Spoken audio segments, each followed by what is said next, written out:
Hello and welcome. My name is David Fielder, and I'm here to acquaint you with the works of Eugene Halliday, a 20th century philosopher, teacher and scholar. This piece is entitled The Winter Solstice, and although he delivered this talk without any break, for convenience, I will be breaking it in two halves, roughly 25 minutes each. The Winter Solstice. Let's just think about ourselves before civilization got hold of us. Let's go back a few million years to when our first humanoid ancestors existed, and they had not at that time fabricated mathematics. You know that the Babylonians had mathematics, so did the Egyptians and the Greeks and the Hindus. And actually it was Abraham who converted Babylonian astronomical mathematics into good business. Hence the prophecy about his derivatives.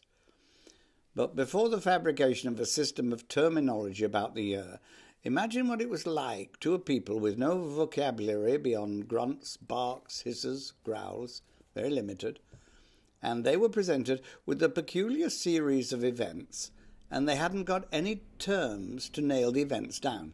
So they had no terms spring, summer, autumn, winter, and spring again. Nobody had yet invented that lovely little proverb, if winter comes, can spring be far behind? For many thousands of years, there had to be observations before certain advanced thinkers came to the conclusion that there was really a cycle of events that would repeat itself more or less identically. And this cycle of events they called the year. Now, there were two ways of reckoning this year which were in conflict. One was reckoning by the moon, and the other was reckoning by the sun. Now, in the northern hemisphere, we see that when we face south, the sun rises in the east. As the poet Omar said, dreaming when dawn's left hand was in the sky. Now, if you face south, then the sun rises on your left hand. And at this time of year, it's at a very low level. In our calendar, on the 21st of December, the sun hits its lowest level. If we go further up into the Arctic Circle and beyond, the sun will actually roll around the horizon.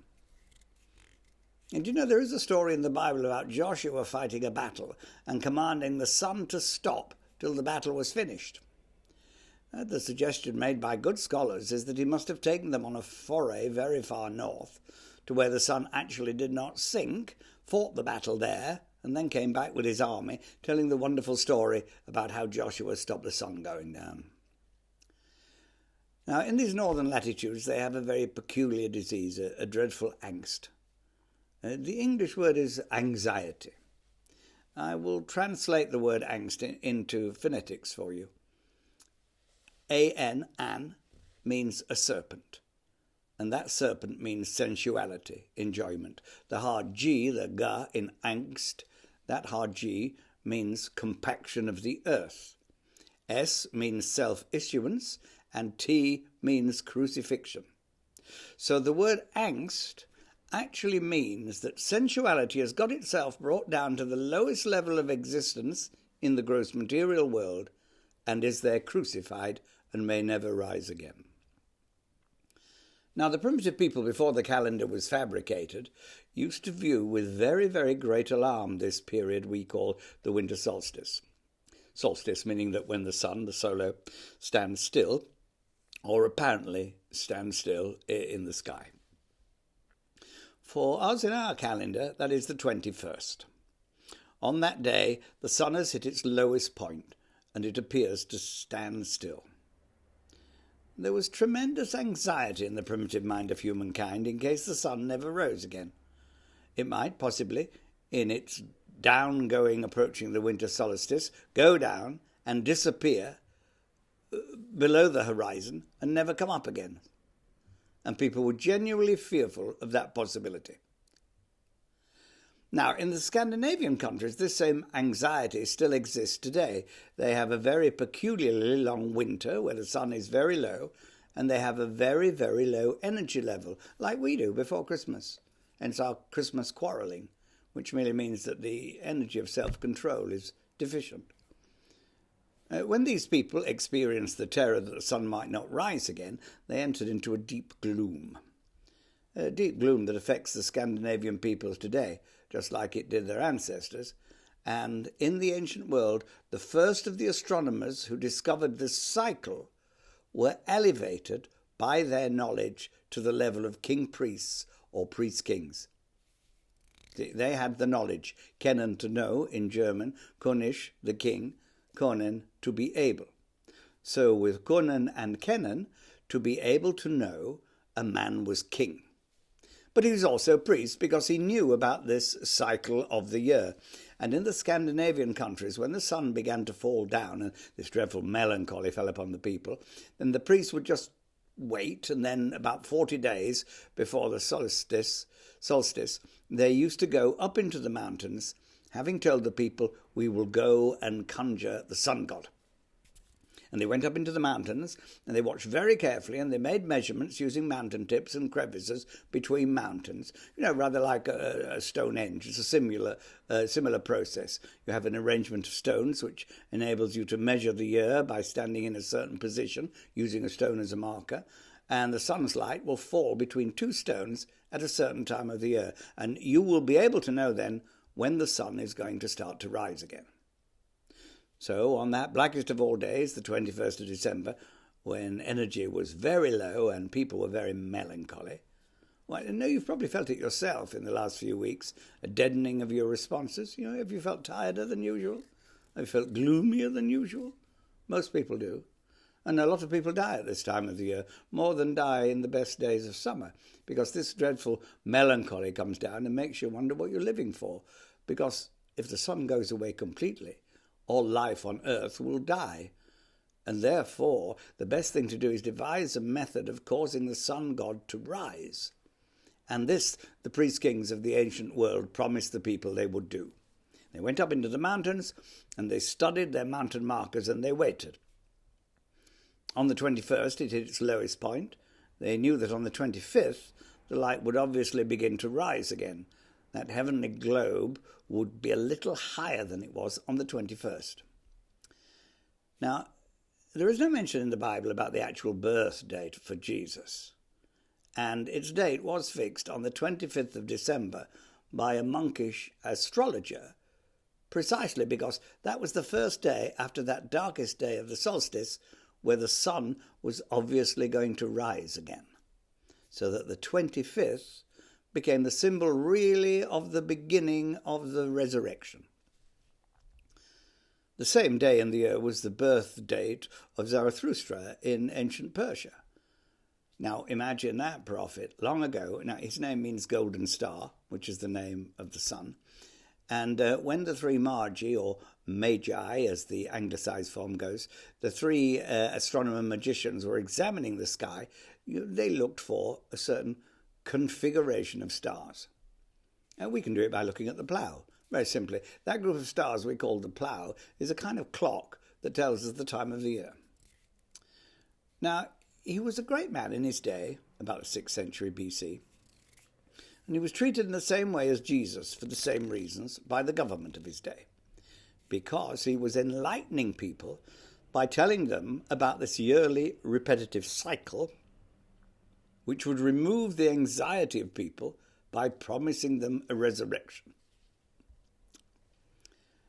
Now, it is the grossest material fact to us that we stand on the earth and verify it by stamping our feet. And the resistance convinces us there is something firm on which to stand. But the gross material world can be destroyed. We know that today by nuclear weapons. You can take matter and you can reduce matter. In the ancient world, it was a tremendous relief to people to think that there was a cycle, and the cycle would repeat endlessly. They would also know that if the sun sank, it would rise again, and that was the grossest material aspect.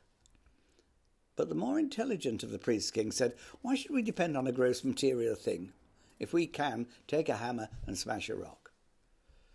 Is there not something stronger than the rock we can smash with our hammer? So they began to think, and they thought up something that was absolutely invariable. I mean, of course, pi ratio. Now, the thing about pi ratio is it is permanent. It's called an irrational because, having worked out its numbers of decimals to about 500, they got fed up. But it is the ratio of the diameter to the circumference of a circle. And this ratio works for all circles, regardless of size. So it doesn't matter whether you're a little fella or a big fella. You start as a sphere, and the diameter and the circumference are related in a way that is externally fixed and utterly beyond argument. So that although you may take a physical gross block and break it with a hammer, you cannot, with a hammer, break pi ratio. Pi ratio, therefore, became the permanent reference for the priest-kings. Now, imagine that there is something inside your mind stronger infinitely than a most solid rock that you could strike with a hammer. Something that will never let you down and which your consciousness can focus upon and say, this is the rock of eternity. You get it in religious terms, the rock of ages, the rock of all ages, the rock that can never be broken. There's a lot of punning going on about this mysterious rock, the R-O-C-K, that we use for building upon instead of sand. That rock, that basalt, that saturnine compression eventually will be ground down and will be smashed. The whole material world will undoubtedly be smashed at some period in the future, not merely by nuclear weapons, which will only smash bits of it. It will be smashed by the logical necessities of precipitation. Because precipitation and deprecipitation, the centripetal and the centrifugal forces alternate. If there is compression, there is decompression, and they are cyclic. Someday the gross material world will vanish. It will be reduced to dust. The astronomers have tried to frighten people in the last 100 years about what they call the heat death, pralaya, the flattening of all the energies in the world, the going cold of the sun, the vanishing of life, and that eternal stillness. But that was a piece of frightening, imaginative effort to scare people out their wits. It's no longer currently held by the astronomers that held it 50 years ago. It's been exploded. It's rather something that is an oscillation of movement to the centre, a movement away from the centre and back to the centre, and so an eternal oscillation. Now, this oscillation is an oscillation of power. In the little verse about beware this little baby with his pink flesh, the reason I say this is you have to watch him because, you see, he's the personification of pi ratio. He's the embodiment of this unshakable reason. And the word rock in English, and the rook in a game of chess, and the rosh and the rush of the Arabs, and the ruach of the Hebrews are all the same word. Now, suppose we take this word rock and we aspirate the K and say roch. And then we turn the word round and reverse it, and we have a word chor. You can see it in English in the word chorus. CH for one letter. Okka, as in the Scottish loch. That is the H represented, one letter, the eighth letter of the alphabet, which in the Hebrew is chret or ches if you're an Ashkenazi. Now, that sound of cha means controlled effort and secreted power, and followed by the letter a, which means to differentiate and discriminate, it means itself hierarchy. So in ancient Egyptian, Horus, a hawk flying in the sky. It is the origin of our word hour, so many hours of the day, and the Greek chorus, and the Egyptian Horus, and our chorus of today. They're all the same word, and they all refer to a hierarchy of power. Now, all power is of the infinite, but the infinite itself cannot manifest without self-condensation. It precipitates within itself, by its own will, a point of reference, and this point, if we represent it phonetically with the dot on the letter I, and we prefix it with this chai, this letter chet, followed by an I. Now, we would write it as hi and pronounce it he, and it is Hebrew for she. So that when you say he in that way, in Hebrew, you're saying she. Now, she is the rock of ages, and yet this title belongs to Christ. And yet the peculiar letter of life, which is he, not secret, which is here, which is life itself, the fifth letter, that life is a power that is absolutely free, and the same power, when it gets hold of itself, turns from he to chet. It fixates itself and becomes a powerful centre of reference. It is the ha, which is the rock of ages, which is the unbreakable concept. Now, what is the concept? Some people might say, well, it's merely an idea.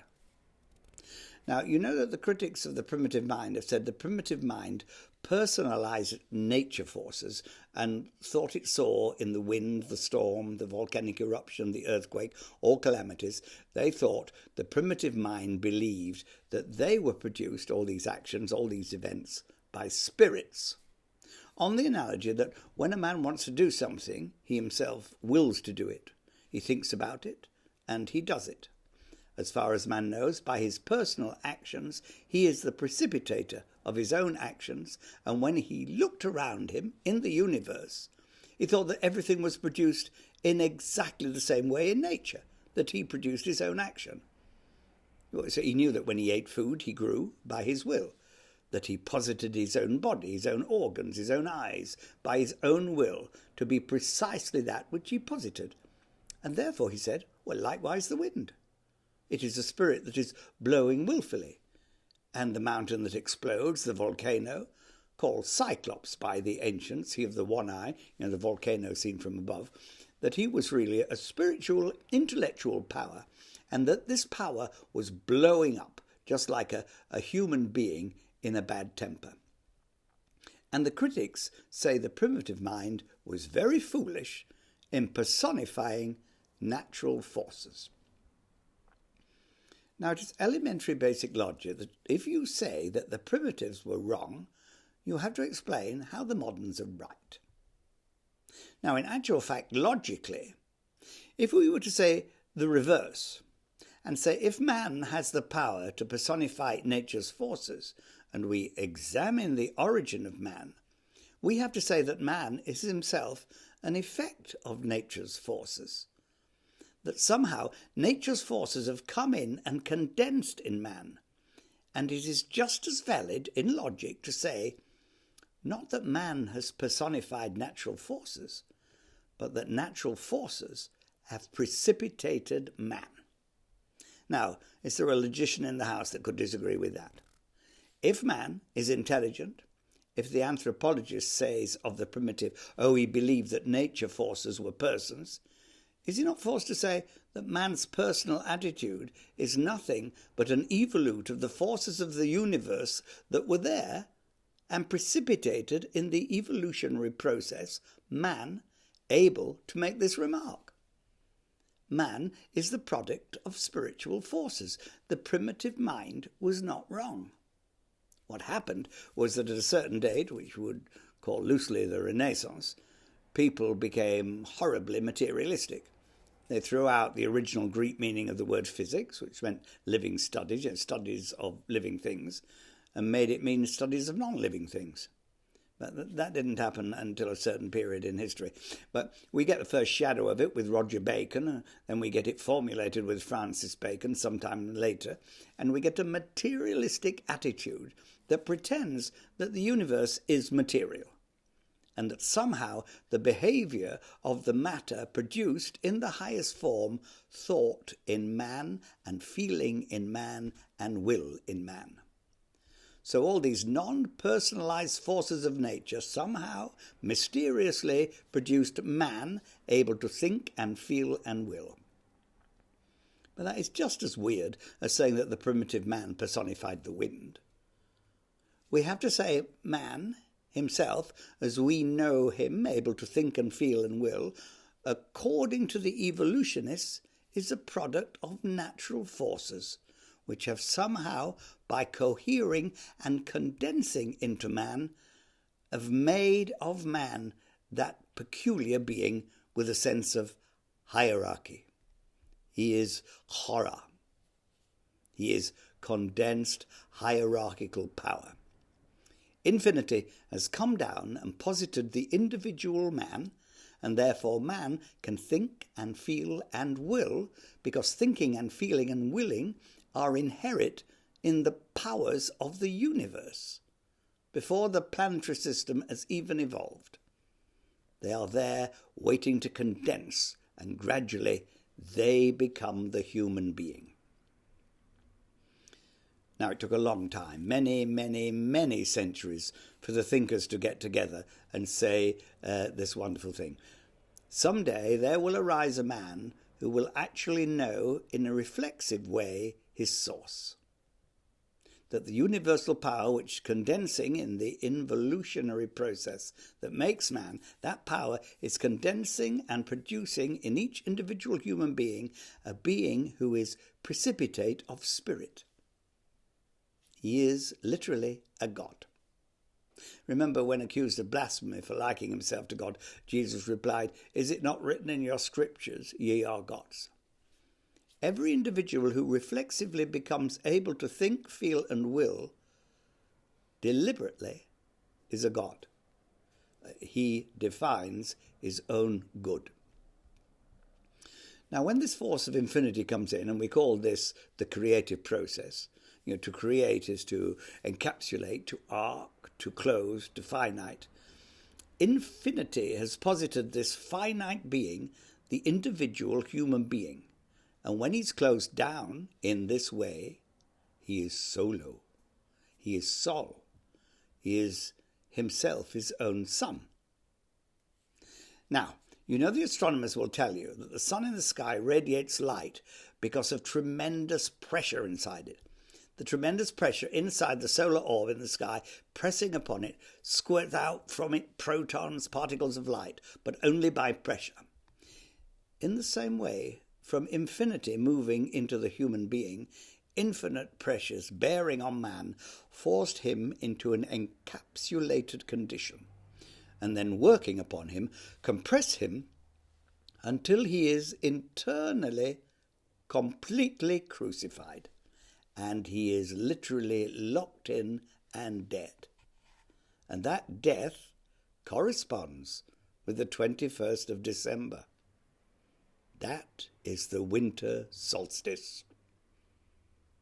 I'm going to pause at this point and hope you'll be able to join me for the second half of Eugene Halliday's lecture.